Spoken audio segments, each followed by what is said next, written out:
depan.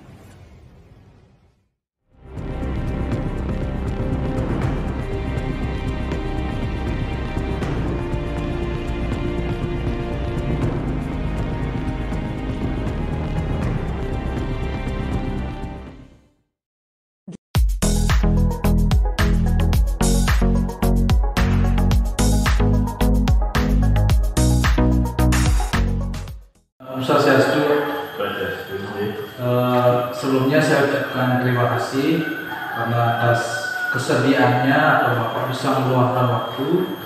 Pada kali ini saya ada tugas yang dimana tugas tersebut mewawancarai kepala sekolah dalam topik yaitu bagaimana mengambil keputusan yang tepat apabila ada dilema etika atau rujukan moral.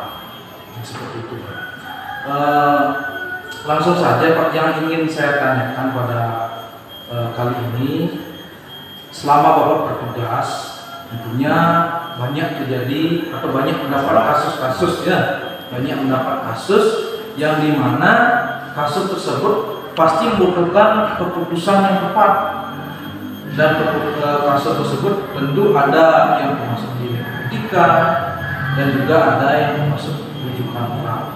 Nah, dari kasus itu bagaimana cara Bapak dalam mengidentifikasi apakah itu termasuk dilema etika atau termasuk dalam rujukan moral? Ya. Baik, terima kasih. Jadi langsung saja saya jawab. Jadi ini mengenai rujukan moral dan dilema etika. Jadi memang dalam setiap tugas sebagai seorang pemimpin itu tidak lepas dari masalah. Pasti saja ada masalah. Tapi di sini yang saya tahu tentang dilema etika maupun rujukan moral itu, kalau dilema etika kan perusahaan yang diambil secara moral itu sama-sama benar kan? Tapi ada di sana istilahnya pertentangannya pasti ada, baik secara perasaan dan sebagainya. Tapi kalau di rujukan moral itu lebih kepada benar dan salah gitu. Jadi di sini dalam identifikasi masalah itu yang pertama mungkin kita mulai berpikir berbasis peraturan sebenarnya. Jadi sudah ada peraturan-peraturan yang tertulis di sekolah maupun yang diterbitkan dari atasan atau kedinasan yang memang harus dijadikan dasar atau pedoman.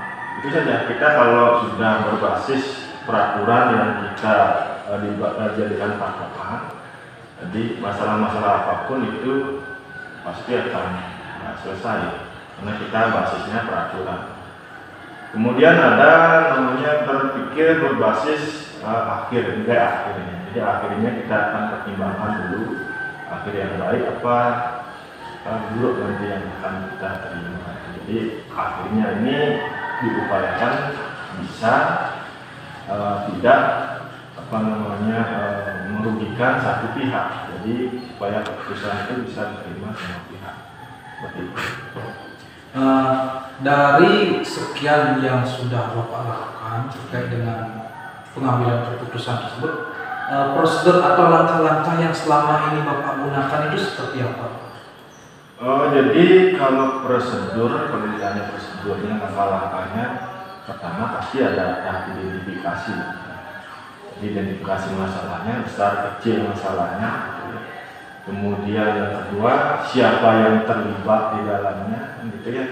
Kemudian situasinya bagaimana, kemudian fakta-faktanya kayak apa. Jadi mengumpulkan fakta, baru kita bisa memutuskan apa itu nanti berkolaborasi dengan teman atau dengan atasan, itu yang fakta. Berarti langkah yang Bapak ambil yaitu melihat faktanya terlebih dahulu, kemudian baru situasinya seperti apa, kemudian siapa saja yang terlibat gitu ya.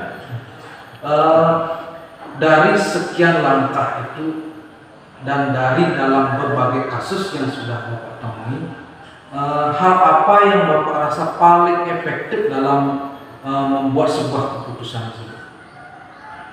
Kalau yang paling efektif biasanya sih kita selalu berkolaborasi dengan teman sejawat. antara kepala sekolah. Kemudian yang kedua dengan pengawas pembina tentunya, karena dia yang membidangi setiap kegiatan-kegiatan kita yang ada di sekolah. Jadi tentunya kita pasti selalu ada koordinasi dengan beliau setiap pengambilan keputusan. Berarti setelah mencari fakta dan sebagainya, kita juga berkolaborasi, kan? Iya, kolaborasi. Itu yang dirasa paling efektif dalam pengambilan sebuah keputusan. Nah, dari semua kasus mungkin yang sudah Bapak hadapi dan dari semua keputusan yang sudah Bapak ambil dari berbagai kasus yang Bapak hadapi tersebut, apa yang menjadi tantangan Bapak selama ini dalam menyelesaikan hal tersebut? Ya. Jadi setiap keputusan memang tidak serta-merta lancar, ya. Pasti ada saja intervensi dari pihak-pihak yang mungkin tidak bisa menerima keputusan kita. Tapi itulah tantangan kita. Jadi bagaimana keputusan yang kita ambil itu bisa diterima oleh semua pihak. Itu bisa diterima semua pihak, tentunya itu yang menjadi tantangan selama ini, Pak. Ya.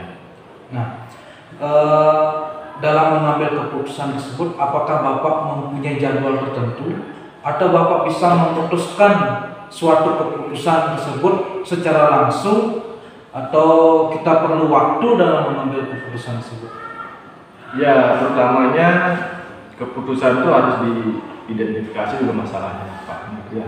Jadi setiap keputusan itu ada identifikasi masalah dulu. Kalau masalahnya kecil bisa diputuskan langsung, ya kenapa tidak langsung saja, tidak menggunakan jadwal tersendiri. Tapi kalau keputusan masalahnya besar, perlu penanganan yang lebih serius lagi, ya kita pastinya ada tahap yang kita lewati. Seperti tadi, identifikasi masalahnya dulu, gitu ya. Baru nantinya kita bisa memutuskan. Berarti kita harus melihat dulu masalahnya. Kalau kasusnya besar, berarti kita harus mengikuti prosedur. Misalnya kita harus mengidentifikasi segalanya dulu. Kalau mungkin kasusnya tidak terlalu besar, jadi kita bisa putuskan langsung. Dalam Bapak mengambil keputusan, baik itu masalah yang besar atau kasus yang tidak terlalu besar, apakah ada seseorang atau faktor pendukung yang selama ini yang membantu Bapak dalam mengambil sebuah keputusan? Iya, kalau faktor pendukung sih banyak sekali. Jadi yang pertama bisa mungkin dari teman sejawat, yang mungkin yang katakan tadi antara sesama sekolah dijadikan pertimbangan. Kemudian yang kedua juga bisa dari pengawas, tentunya. Jadi pengawas bisa dijadikan bahan pertimbangan kita untuk mengambil keputusan. Kemudian yang ketiga mungkin dari dinas yang terkait, dinas pendidikan, yang bisa dijadikan bahan untuk dijadikan pertimbangan untuk kita tidak mengambil keputusan. Berarti kita menggunakan rekan sejawat terlebih dahulu sebagai faktor pendukung, kemudian atasan, gitu Pak ya. Nah, dari semua kasus dan dari semua keputusan yang sudah Bapak ambil dan dari banyak pengalaman yang sudah Bapak lalui, tentunya banyak pelajaran yang bisa diambil dari sekian kejadian tersebut. Nah, pelajaran apa yang Bapak bisa ambil dari semua yang sudah terjadi tersebut? Iya. Jadi kalau pelajaran yang terutama bisa diambil secara pribadi sih menjadikan kita lebih dewasa. Ya. Jadi lebih dewasa, jadi lebih tidak terburu-buru dalam memutuskan suatu masalah. Keputusan yang diambil itu nantinya supaya bisa dipertanggungjawabkan. Kemudian tadi yang berbasis berpikir secara peraturan itu juga perlu diterapkan. Jadi sehingga nantinya keputusan yang kita ambil itu tidak keluar dari jalurnya. Jadi ada pedoman yang sudah kita dijadikan acuan, khususnya di sini peraturan tadi. Jadi kalaupun kita salah dalam mengambil keputusan, pastinya ada dampak seperti hukuman dan lain sebagainya. Berarti dari sekian yang terjadi, Bapak mampu lebih dewasa, lebih tidak terburu-buru, dan sehingga keputusan yang Bapak ambil selanjutnya itu tidak merugikan salah satu pihak. Baik Pak, itu saja yang mungkin saya tanyakan atau yang ingin saya diskusikan pada pertemuan ini. Saya ucapkan juga terima kasih banyak kembali karena Bapak sudah meluangkan waktu. Akhir kata saya ucapkan terima kasih. Salam.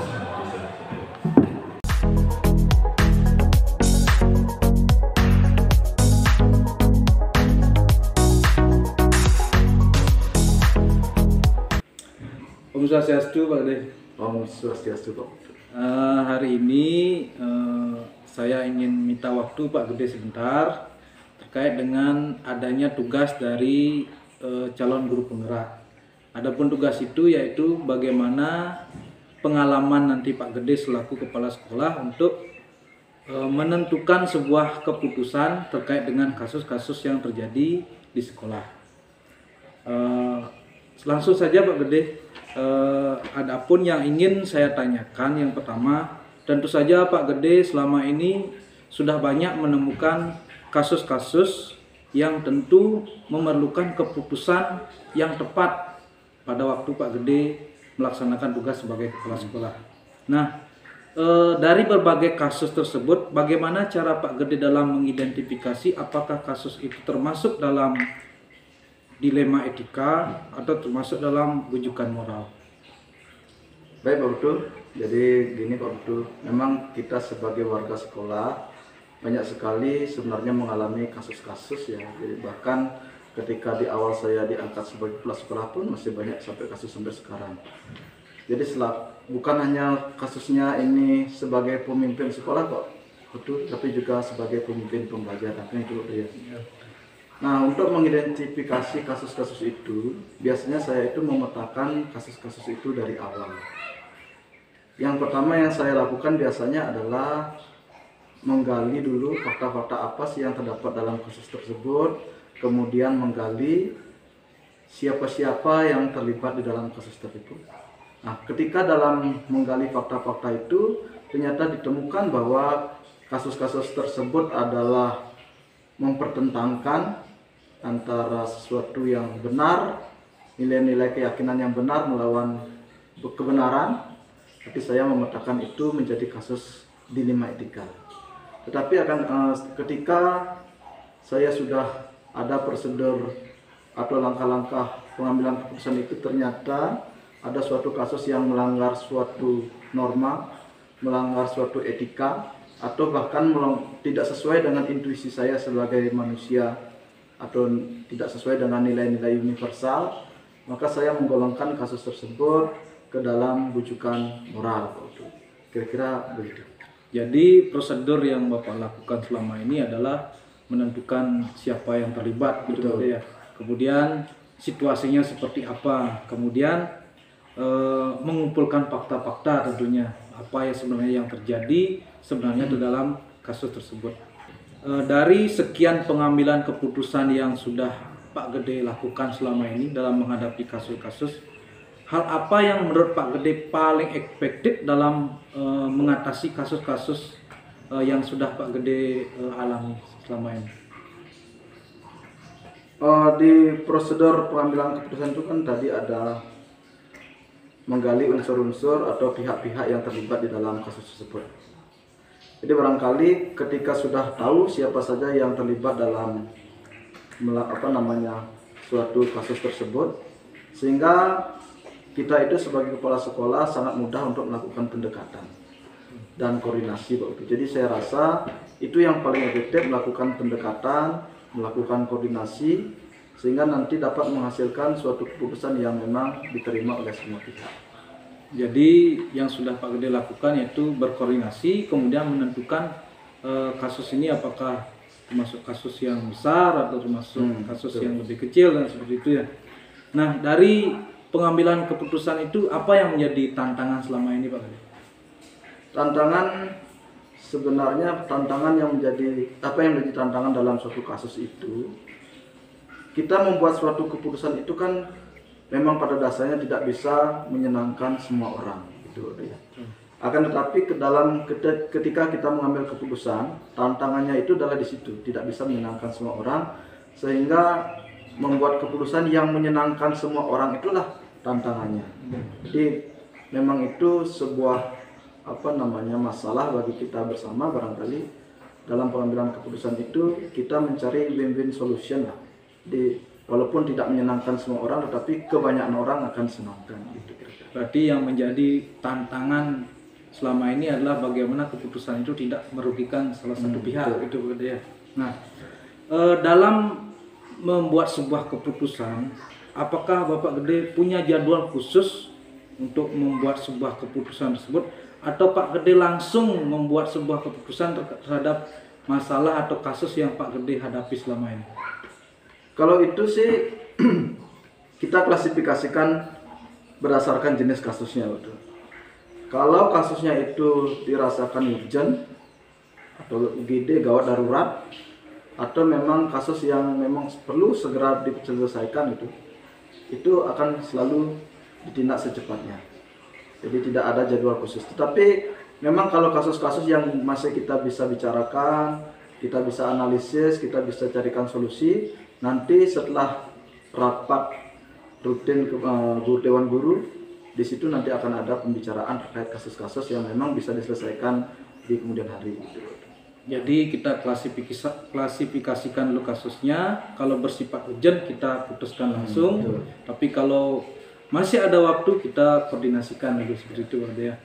Nah, dalam Pak Gede menentukan sebuah keputusan, apakah ada seseorang atau faktor pendukung selama ini dalam membantu Pak Gede menentukan sebuah keputusan? Nah, ini tentu saja, karena saya itu sebagai kepala sekolah yang masih junior, artinya belum banyak pengalamannya. Memang dalam penyelesaian kasus kita itu memang harus punya idola, punya panutan. Memang panutan itu kita pilih berdasarkan pengalamannya. Jadi kebetulan di sekolah itu ada memang guru senior yang barangkali menjelang pensiun.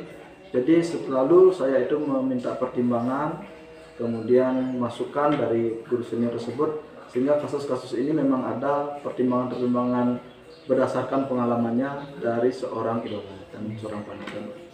Jadi guru senior itu juga merupakan faktor penting dalam menentukan sebuah keputusan berdasarkan pengalaman-pengalaman yang beliau sudah alami, seperti itu ya.